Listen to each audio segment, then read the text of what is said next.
Bismillahirrahmanirrahim. Bismillahirrahmanirrahim.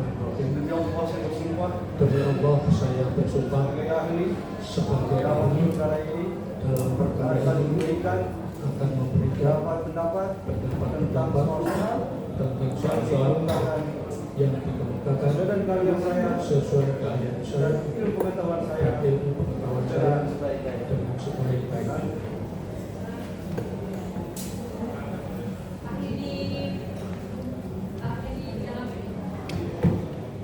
Ahli, sebelum kami mengajukan pertanyaan sebagai penasihat hukum, kami mau menceritakan sesuatu, namun ini ada kaitan dengan pertanyaan.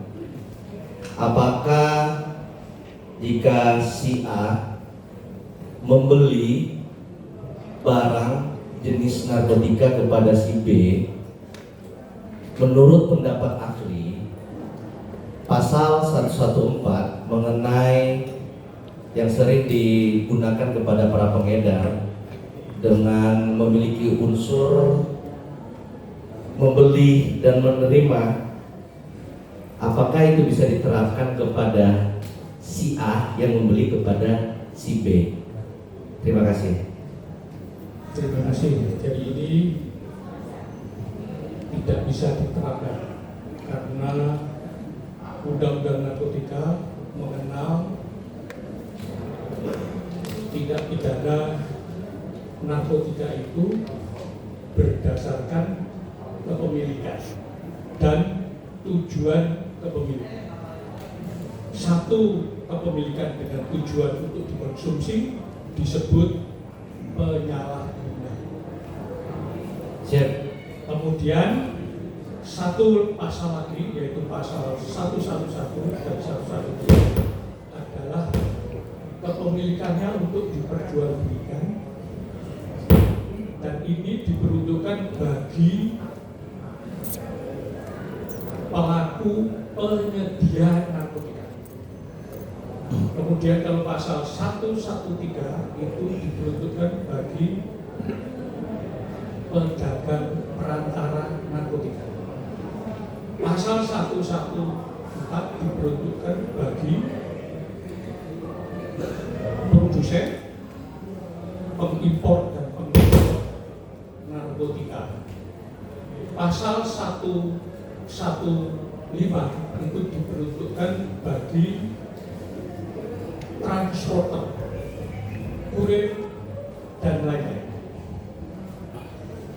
Pasal 116 itu bagi kepemilikan narkotika untuk digunakan memaksa orang lain supaya menggunakan narkotika.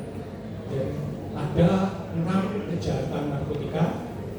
Satu namanya penyalahguna, diatur pasal 127 ayat 1, dan lainnya adalah pengedar dengan kriteria yang tadi saya sampaikan.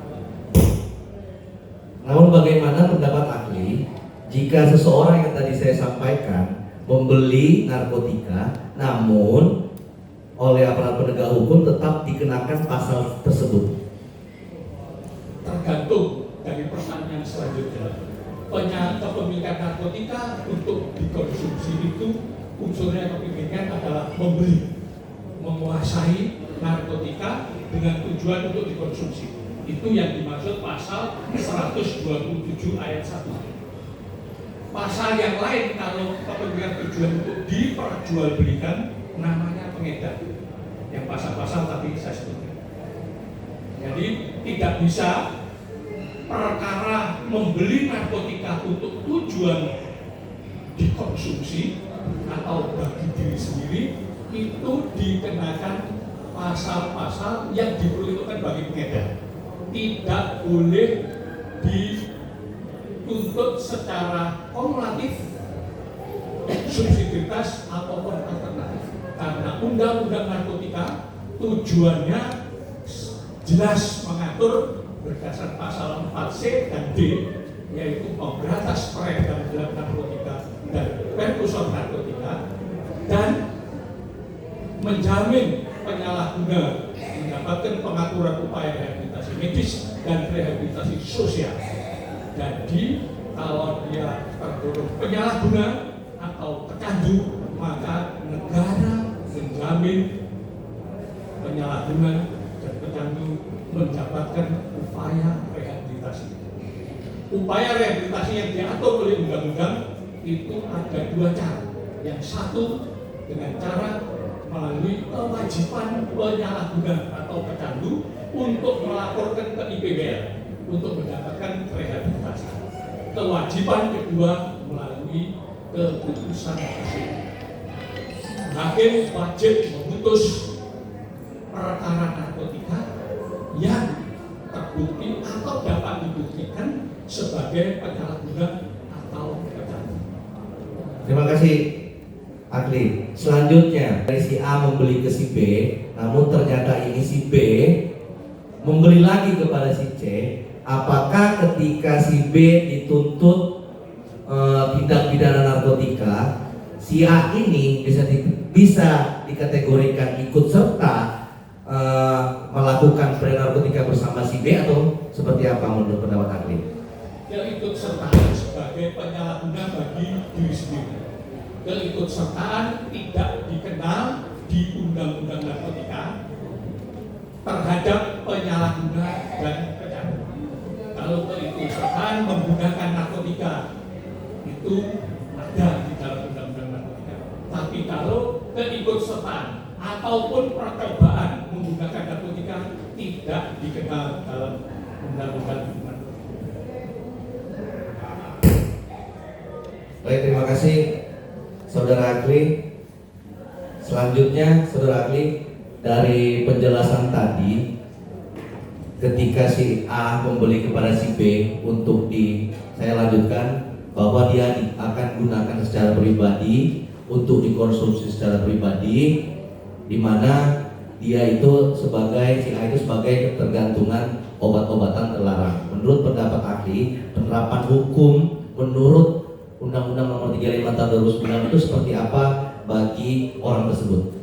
Bagi penyalahguna, orang yang membeli narkotika untuk dikonsumsi, penerapan pasal berdasar Undang-Undang Narkotika hanya dapat dituntut dan didakwa pasal tunggal, yaitu pasal 127 ayat 1. Tidak bisa dituntut secara kumulatif, alternatif maupun subsidiaritas dengan pasal yang diperuntukkan bagi pengedar. Baik, terima kasih Saudara ahli. Selanjutnya, berdasarkan SEMA Mahkamah Agung nomor 1 tahun 2023 dan SEMA Mahkamah Agung nomor 4 tahun 2015, di sana untuk SEMA nomor 1 tahun 2003 di sana disebutkan apabila seseorang dituntut untuk perkara narkotika, apabila seorang dituntut dengan pasal 114, namun dalam fakta persidangan dia adalah pecandu narkotika, hakim atau majelis hakim diberikan kewenangan untuk memutus dengan pidana khusus. Begitu dengan SEMA nomor 4 tahun 2015 di kamar pidana mengenai narkotika, apabila penuntut umum mengajukan tuntutan kepada seseorang terkait dengan pasal 111 dan 112, namun dalam fakta persidangan ditemukan bukti bahwa yang bersangkutan adalah pecandu atau pengguna narkotika, majelis hakim dapat memutus dengan pidana khusus. Berarti secara tidak langsung SEMA itu menuntut tetap ada ketentuan pidana yang mengatur bagi para pecandu narkotika. Bagaimana menurut pendapat ahli jika ketentuan tersebut dihubungkan dengan Undang-Undang Nomor 35 Tahun 2009 mengenai tentang narkotika? Terima kasih. Pertanyaan ini memang agak tidak tidak sesuai dengan surat edaran Mahkamah Agungnya ya. Jadi kalau kita baca surat edaran Mahkamah Agungnya itu bahwa apabila hakim dalam memutus perkara narkotika terdakwa dituntut dengan pasal 114, 112 atau 111, sedangkan pasal 127 tidak dituntut, tidak didakwakan, maka hakim dapat memutus, apakah kalimatnya hakim dapat memutus berdasarkan dakwaan jaksa. Nah, berdasarkan dakwaan jaksa ini bertentangan dengan undang-undang. Kalau memang terdakwa terbukti sebagai penyalahguna bagi diri sendiri, apalagi kalau terdakwa dilakukan asesmen dan terbukti sebagai pecandu, maka hakim hukumnya wajib menggunakan kewenangan rehabilitatif hakim berdasarkan pasal 103, yaitu apabila terdakwa terbukti bersalah, maka hakim memutus yang bersangkutan menjalani rehabilitasi. Bila terdakwa tidak terbukti bersalah melakukan tindak pidana narkotika, maka hakim wajib menetapkan yang bersangkutan menjalani rehabilitasi. Selanjutnya ahli, bagaimana menurut pendapat ahli, walaupun sistem hukum Indonesia itu tidak menganut jurisprudensi, namun jurisprudensi atau putusan-putusan terdahulu mengenai penggunaan narkotika, banyak penyalahguna atau bahkan pecandu narkotika itu dihukum dengan pidana penjara, bukan hukum rehabilitasi atau bukan direhabilitasi. Terima kasih. Ya, saya ingin mengingatkan kepada kalian, ya, kepada penanya bahwa hukum narkotika itu bukan hukum pidana. Sekali lagi, hukum narkotika itu bukan hukum pidana. Ya, hukum narkotika adalah hukum internasional yang mengatur narkotika sebagai obat dengan pendekatan kesehatan dan pendekatan pidana. Sekali lagi, hukum narkotika itu bukan hukum pidana. Jadi kalau menggunakan pasal-pasal dalam KUHP dan KUHP, maka semua terdakwa penyalahguna narkotika termasuk pecandu pasti akan dihukum pidana.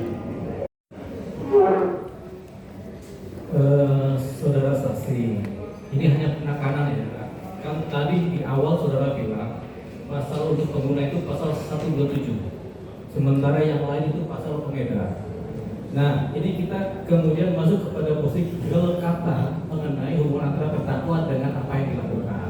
Ya, jadi ini kita bicara mengenai dakwaan. Ya, dakwaan terhadap terdakwa adalah perbuatan terdakwa merupakan tindak pidana sebagaimana diatur dan diancam pidana dalam pasal 11 ayat 1 Undang-Undang RI nomor 35 tahun 2009 tentang narkotika, junto pasal 55 ayat 1 ke 1 KUHP. Ya. Jadi pertanyaannya adalah apakah pasal 11 ayat 1 itu adalah pasal mengenai pengguna atau pengedar? Itu untuk pengedar. Jadi pasal ini yang didakwakan untuk pengedar. Gitu. Yang kedua, apakah terhadap perkara narkotika sebagai pengguna ini, kemudian junto pasal 55 KUHP ayat 1 ini dikenakan kepada terdakwa? Tidak boleh. Tidak boleh. Undang-undang narkotika tidak membolehkan diuntungkan dengan hukum pidana. Ya, jadi terlepas kita nanti kan ada pembuktian yang sudah selesai, saksi selesai mengenai apakah pengguna adalah pengedar atau pengguna, tapi yang jelas ini pasal untuk pengedar. Pengedar. Hanya pasal ini. Pasal untuk pengedar. Untuk pengedar. Dan banyak pasal lain untuk pengedar juga. Pengedar. Nah, jadi pasal ini saja ya. Ada lagi pasal ini saja. Oh ya. Satu lagi, ini ada pasal kedua yang didakwa kepada terdakwa. Perbuatan terdakwa sebagaimana diatur dan diancam pidana dalam pasal 114 ayat 1 Undang-Undang RI nomor 35 tahun 2009 tentang narkotika junto pasal 55 ayat 1 ke 1 KUHP. Apakah ini pasal ini untuk pengguna atau untuk pengedar? Untuk pengedar. Jadi pasal ini untuk Kalau pasal ini untuk pedagang perantara. ya. kalau pasal yang tadi untuk penyedia narkotika, artinya pengedar. Ya, baik. Yang pasal berikutnya ya. Perbuatan terdakwa merupakan tindak pidana sebagaimana diatur dan diancam pidana dalam pasal 112 ayat 1 Undang-Undang RI nomor 35 tahun 2009 tentang narkotika. Apakah pasal ini untuk pengedar ataukah untuk pengguna? Untuk pengedar. Baik. Jadi 3 pasal yang didakwaan kepada terdakwa oleh jaksa penuntut umum adalah sebagai pengedar. Di sini ya dakwanya ya. Tapi ini pasal-pasal mengenai pengedar ya. Baik, itu saja. Ya. Terima kasih. Izin menyampaikan juga pada halayak, ahli menyampaikan pendapat ya. Terima kasih ahli sudah menyampaikan pendapat. Ada hukum yang menyatakan bahwa apabila ada 3 ahli hukum memberikan pendapat, maka akan muncul beberapa pendapat. Kemudian ada 3 ahli hukum akan muncul 4 pendapat. Yang apa yang dikemukakan oleh ahli ini hanyalah pendapat-pendapat. Jadi kemungkinan akan berbeda apabila ditanyakan kepada ahli hukum lainnya. Apa yang dijelaskan oleh ahli ini sudah tertulis dalam peraturan perundang-undangan tadi di Undang-Undang 35, kemudian SEMA. Oleh karena itu, mohon izin kami tidak mengajukan pertanyaan. Terima kasih.